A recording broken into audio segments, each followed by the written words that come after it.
It's time for Football at 4 with 97.3 ESPN.com's Andrew DiCecco. My first allegiance is what will be best for the Philadelphia Eagles and our fans for the next 3, 4, 5 years. Powered by the Inside the Birds podcast. Now, live from inside the Matt Black Kia Studios. It's Football at 4. All right, Football at 4 powered by the Inside the Birds podcast. Andrew DiCecco on a happy hour Friday, recapping the week of OTAs. A lot of news at the NovaCare Complex this week that we will take a look back on, get Andrew's thoughts on, as well of what's next for this team. As we talked yesterday with Adam Kaplan, Brandon Brooks. You know, Brandon Brooks said two things yesterday that I thought really stood out. And I want to get Andrew's take on this. Because Jeff Mosher had said in the offseason, hey, the Eagles are would try to trade him. Brooks admitted yesterday that the team did, in fact, try to trade him. But what I thought, Andrew, stood out about what Brandon Brooks said yesterday was, I tore my Achilles before, and when I came back, I was the best player in the league, best guard in the league, period. So he sounds like he's highly confident that he will come back and be the same player that he was before this injury because he's already done it once before. Yeah, the history's there. I mean, there's something to that. I mean, he works very diligently throughout the recovery process, and he's made some remarkable recoveries. So, I mean, he's still at the peak of his game, still very much in his prime, and one of the top guards in football when healthy.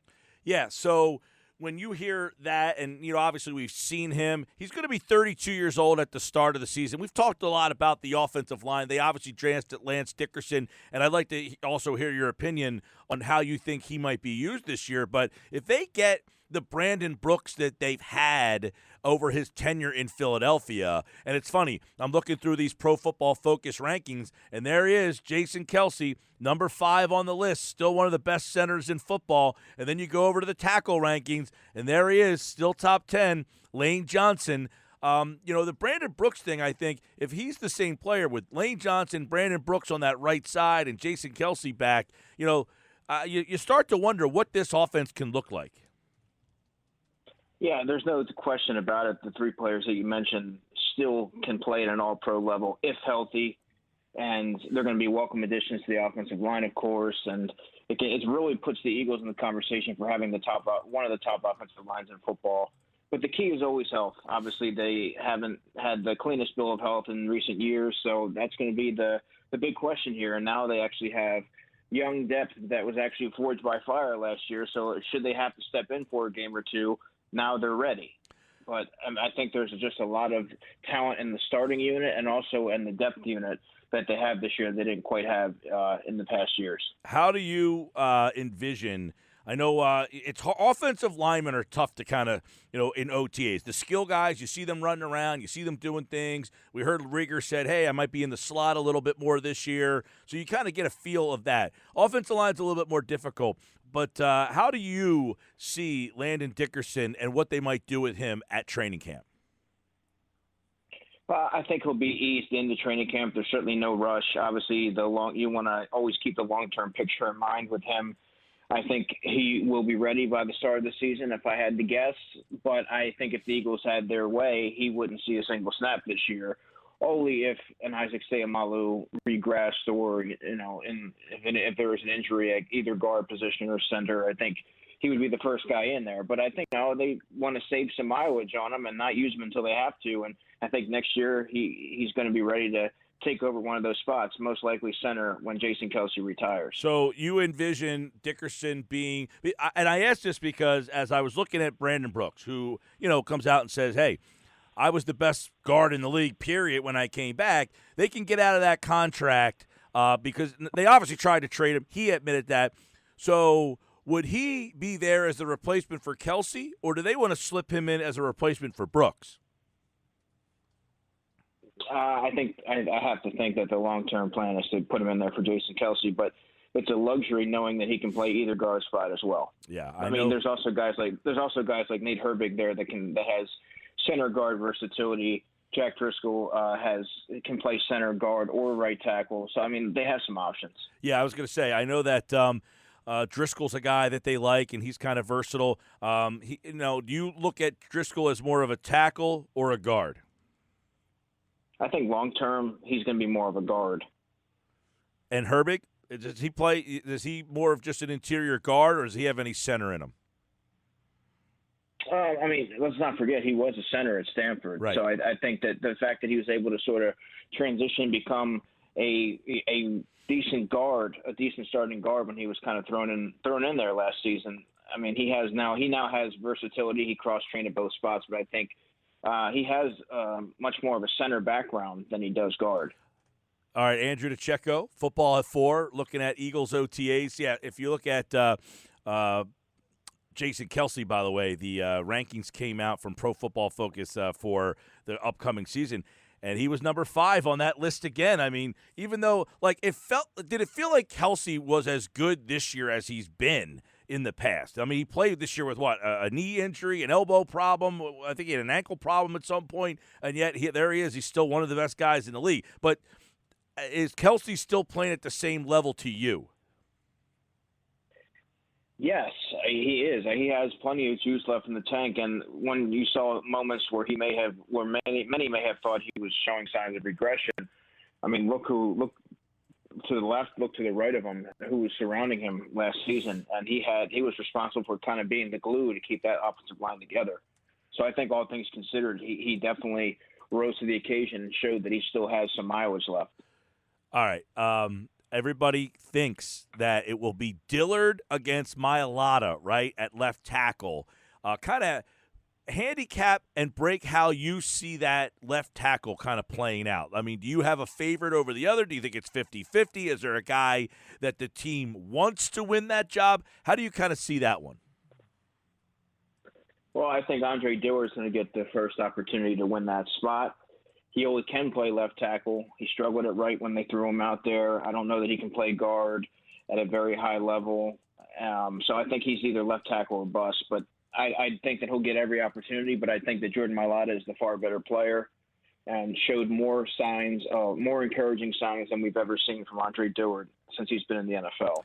And taking that into consideration from where Jordan Mailata came from and his lack of NFL experience, I think that speaks volumes to his development and his skill set. So, I mean, I think he's ultimately going to run away with that. Which then begs the question, what do you do with Andre Dillard should that scenario kind of transpire? I was literally going to follow that because I don't know what you do with Dillard then. I mean, do you keep a guy on the team that literally plays he only plays one spot on the line? I think we found that out, right? Yeah. And not very well. So I think that what could happen is that you're going to see teams, there's always a shortage of offensive line play in training camp especially, and I think you might see something in August where a team contacts the Eagles maybe, or the Eagles throw a feeler out there saying, hey, we have Andre Dillard here. We know you have an offensive line. You're struggling on the offensive line. You're a little light on in numbers there. What can it take to, pry away maybe one of your corners or something like that? Yeah. And maybe you might see a player-for-player deal or something of that nature late in the summer. Hey, what did you think about how Reagor, among others, but Reagor really glowingly talking about how the coaching staff puts a big focus on wide receivers? I mean, it sounded to me as Reagor was like, man, this is really refreshing that there's so much focus on what we're doing at practice. I don't know if he's saying the other staff did not, but he certainly made it seem like this staff had a much bigger focus on that position. Did you take it that way? Yeah, and it's not really a surprise when you look at Kevin Patullo's background, Nick Sirianni's background, and Aaron Moorhead. You have three guys right there that are deeply rooted in that position, and Nick Sirianni has been everywhere he's went, he's developed pass catchers, right? So I think that you're starting to see that enthusiasm, these creative ideas, and the emphasis on details that maybe these players haven't seen over the last year or two.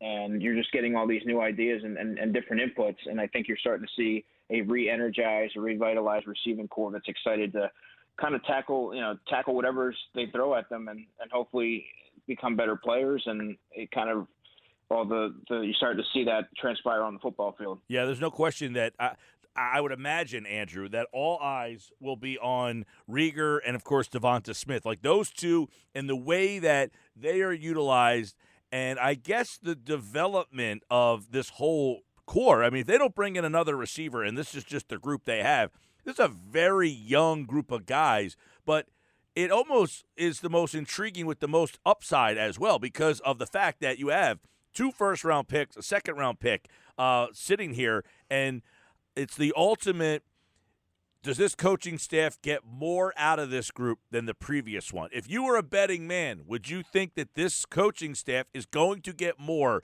out of Reagor and the rest of this crew than the previous one did?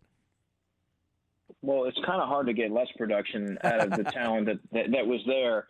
So, I mean, I would have to say, if you're an Eagles fan or if you're Jeffrey Lurie, you hope so because you've invested so much draft capital in revitalizing the position and restocking it and getting young guys in place to really take over that position for the next 8 to 10 years if all goes well. And there's just a lot of firepower there. On paper, you have different types of receivers with various skill sets that kind of complement each other.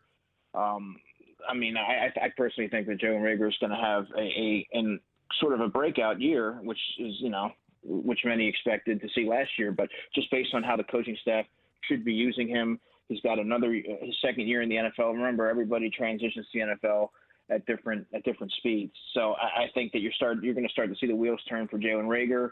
You're going to have 3 different coaches in his ear, and I mean, I think that all the receivers that they have kind of complement each other. Now it's just taking to the coaching and letting that materialize on the football field. Yeah, and people forget, maybe they don't, or don't really care, is he did have the injury issues, and for whatever reason, it doesn't help, Andrew, that you had Justin Jefferson. And then, of course, there's this whole conversation whether they might move Reagor to have – they're not going to move him to the slot exclusively. He might play more in the slot and just kind of move around. And then people are like, well, you didn't take Jefferson because he was supposed to be only a slot guy. So Jefferson doing what he did, coupled with the injuries, certainly didn't help Reagor, and the people's thoughts of him. And quite frankly, that might never go away if Jefferson continues to be the type of player that we saw last year, which I don't have any reason to believe that he wouldn't. But it'll definitely be interesting to see if this staff just utilizes Reagor better. So would you say his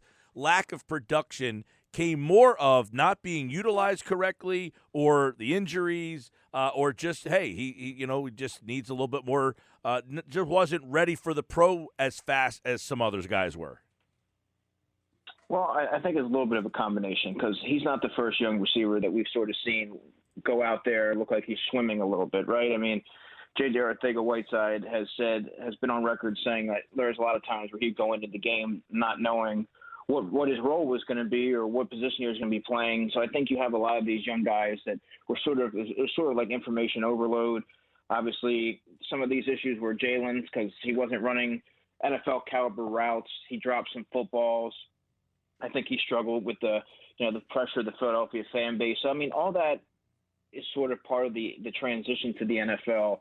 And I think now when you sort of turn the page, take what you've got, what you need to improve on and what you did well from your rookie season, get with your coaching staff, work on those different nuances and become an all-around better player and just really block out the noise. I think that you're going to see a vastly different player. I just think it was a culmination of things last year that sort of prompted that lackluster rookie year. I hope you're right about that because I did like Reagor at TCU. I was the fan.